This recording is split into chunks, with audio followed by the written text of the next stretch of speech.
صلى النبي صلى الله عليه وسلم فضلنا ولا فربنا فائدنا ولا فائدوين كيس waxa kamida toddobadan arimood marka uu horeyso qofka nabiga ku saleeyaa wuxuu faa'iideeyaa ilaahay amarkiisa inuu qaato ajrigi allana uu helo akhlaaqdi ilaahay iyo malaa'igtana uu qaato ilaa nabigu wuxuu takhalluqu bi akhlaaqillah ilaahay akhlaaqdiisa qaat ilaahay iyo malaa'igtiisi way ku saleeyeen marka hadaynu inaguna ku saleeno rabbi baynu ku raacnay iyo malaa'igtiisa waxa uu qofkii faa'iideeyaa inuu 10 jeer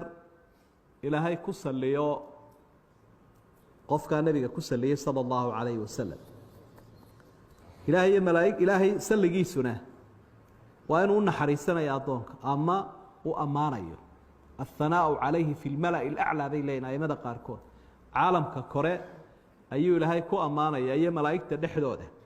marka inuu ilaahay ku amaano 10 jeer ama uu ku naxariisto wax weyn weey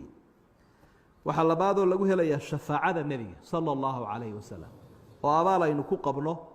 qofka markuu muadinku adaamo intuu yiri oo kala ka daba yiraahdo igu saliya halat lahu shafaacati shafaacada ila usuganto waajibtay buu nabiga alayhi salatu wasalaam waxa ka faa'iido hamigu ilaahay kaga yareeyaa qofka humuum badan baynu xambaarsannahay waxba inagu si ah culaysyo badan baa dadka saaran iyo diiqado waxyaabaha ilaahay uu ku fududeeyay ayuu kamid yahay saliga nabiga asxaabigi Ubay ibn Ka'b markuu nabiga ku yiri waqtigayga saligaagan ku qaadan hamigaaga la kaafiib hamiga laga dul qaadi waxa afraado aynu ka faa'iideynaa waa sabab liqurbi al-abdi minhu yawm al-qiyamah adoonka uu ka sali badan yahay buu nabiga ugu dhowiyay maalinta qiyaamaha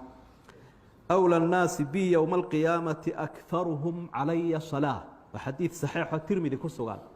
ما لنت قيامة عدة يقول دوي وعدة يقول صلي بدن بالنبي صلى الله عليه وسلم وحشنات وكفى إذا أو سبب رد الرسول صلى الله عليه وسلم في رده وإنه النبي كاقاض أي سبب نقرن يسايو ما قف كستو يقول صلي بالنبي سلقيسا مركو يقول صلي إلهي روح ذا يدوي سوء علمي أنا كقاضية ومركا النبي صلى الله عليه وسلم سيقا كوت جوابية رواك لو حيث أما حديث كلا يساقنا صحيحة إن لله ملائكة سياحين في الأرض يبلغوني السلام من أمتي ملائكة دولك وليغا يسابوا إلهي لي وقابل سنون إنا يسلق أمته يقول صلي سأنيغا يسوء قارسيان حديث كاسنوا صحيح فوائدك waxa kamida ducadaada in la aqbalo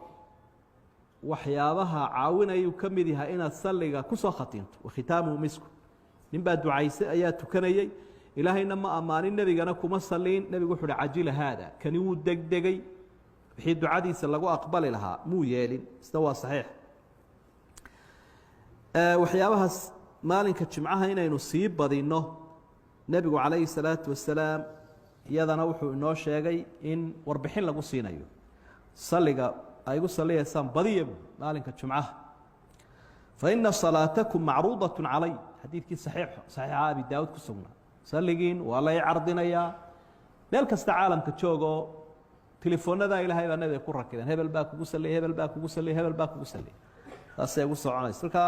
faa'iidooyinka iyo kuwa kale oo badan ayuu leeyahay waa adkaarta ama dhikriga ugu fadli badan weeye dhikrigeena yawmiga ah galinka hore iyo galinka dambe aynu akhriyayno